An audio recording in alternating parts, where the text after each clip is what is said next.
जो डरावनी चीज़ें होती है, उनसे किसी चीज़ से उनको डर नहीं लगता था, वो इस बात पे यकीन नहीं करते थे। और राजेश खन्ना ऐसे व्यक्ति थे जो चमत्कार में विश्वास रखते थे। यहाँ पर आदमी रातों-रात एक तो स्टार बन जाता है। मुंबई को माया नगरी इसलिए कहा जाता है क्योंकि यहाँ पर बहुत सारे युवा जो होते हैं, वो स्टार बनने का सपना लेकर आ जाते हैं। कोई-कोई यहाँ पर रातों-रात स्टार बन जाता है और अधिकांश लोग जो होते हैं, वो ज़िंदगी भर मेहनत करते रह जाते हैं। और कोई-कोई जो होता है वो पहले ही हार मान लेता है और वापिस लौट जाता है।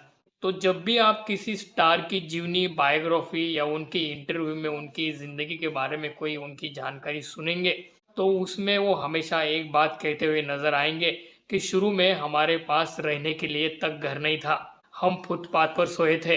तो वो जब भी स्टार बनते हैं तो सबसे पहले अपने लिए एक आलीशान घर खरीदते हैं और वो आलीशान जो घर होता है, उनका आशियाना जो होता है, वही उनकी असली पहचान बनती है। चाहे फिर वो मन्नत ले लो, आप जलसा ले लो या गैलेक्सी ले लो, ये नाम ही काफ़ी होते हैं कि ये किस स्टार की प्रॉपर्टी है और किस स्टार का ये आशियाना है।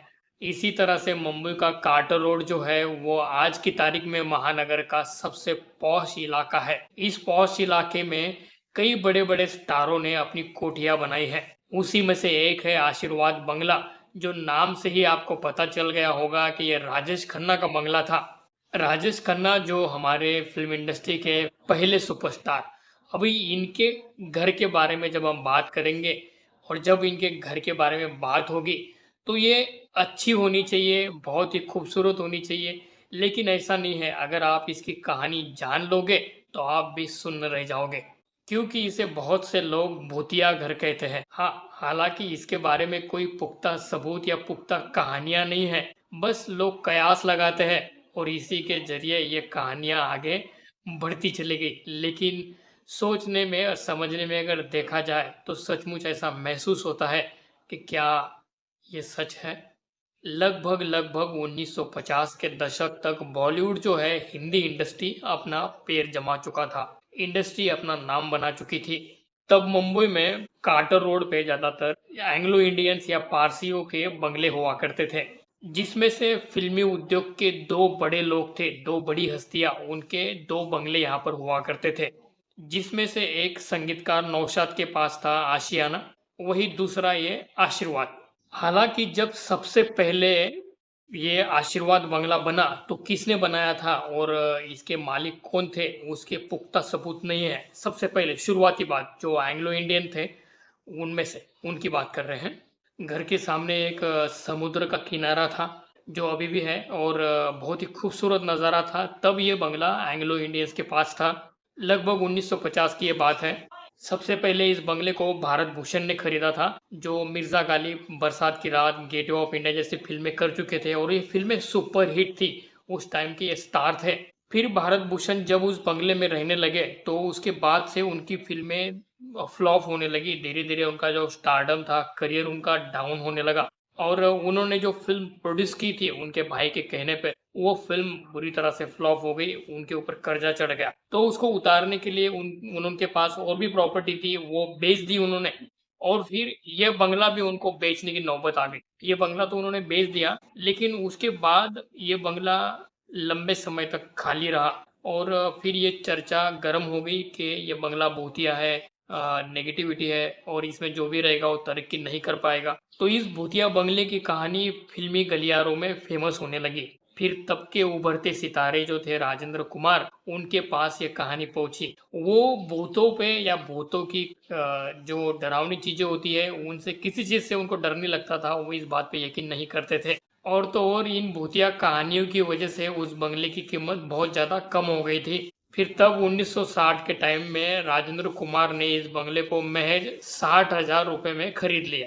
कुछ जगहों पर ये पढ़ने को मिलता है कि राजेंद्र कुमार ने जब ये बंगला खरीदा तो उन्होंने बी आर चोपड़ा की 3 फ़िल्में साइन कर ली थी। फिर जब राजेंद्र कुमार ने उस घर को खरीदा तो उन्होंने रिस्क नहीं ली, वो परेशान भी थे इन बातों को, इन कहानियों को सुन के। तो उन्होंने क्या किया, बड़ी पूजा की। बड़ी पूजा करने के बाद उस घर में वो रहने चले गए और उनकी बेटी का नाम डिम्पल था, तो उनके नाम के ऊपर उन्होंने इस बंगले का नाम डिम्पल रख दिया। तो इस भूतिया बंगले को लोग डिम्पल के नाम से जानने लगे और ये बंगला राजेंद्र कुमार को शुरू में भाग्यशाली साबित हुआ इस बंगले में शिफ्ट होते ही राजेंद्र कुमार की किस्मत चमक उठी। उनकी फिल्में जब थिएटर में लगती थी तो कई हफ्तों तक थिएटर में से हटती नहीं थी और तब जाके उन्हें जुबली कुमार के नाम से जाना जाने लगा। लेकिन ये सिलसिला लंबा नहीं चला। भारत भूषण की तरह ही राजेंद्र कुमार की हालत डाउन होने लगी और उनकी किस्मत बदलने लगी। 1970 के आसपास राजेंद्र कुमार की फिल्में धड़ाल से सिनेमाघरों से गिरने लगी और वो भी कर्जे में डूबने लगे। उनकी आर्थिक स्थिति खराब होने लगी। फिर काम पर भी असर हुआ। काम मिलना जैसे कम हुआ तो वो साइड रोल में भी नजर आने लगे। इसके बाद पैसों की तंगी के कारण उन्हें एक घर छोड़ना पड़ा। तो अब 70 के दशक में इस घर की कहानी शुरू होती है राजेश खन्ना के साथ। कहते हैं जब राजेंद्र कुमार इस घर को बेचने का मन बना रहे थे तब इस बात की जानकारी उस समय के उभरते सितारे राजेश खन्ना को लगी और उस समय भारत भूषण, राजेंद्र कुमार, इन दोनों के बाद में ये बंगला फिल्मी सितारों के बीच में चर्चित रहा था। इसी वजह से राजेश खन्ना भी इस बंगले के बारे में जानते थे और राजेश खन्ना ऐसे व्यक्ति थे जो चमत्कार में विश्वास रखते थे। ऐसे में राजेश खन्ना ने एड़ी चोटी का जोर लगाते हुए वो बंगला राजेंद्र कुमार से 3,50,000 रुपए में खरीद लिया और उसके बाद उन्होंने इस बंगले का नाम डिम्पल से आशीर्वाद रख दिया। यह आशीर्वाद बंगला राजेश खन्ना की पहचान के रूप में एक नामी वास्तु बन गया।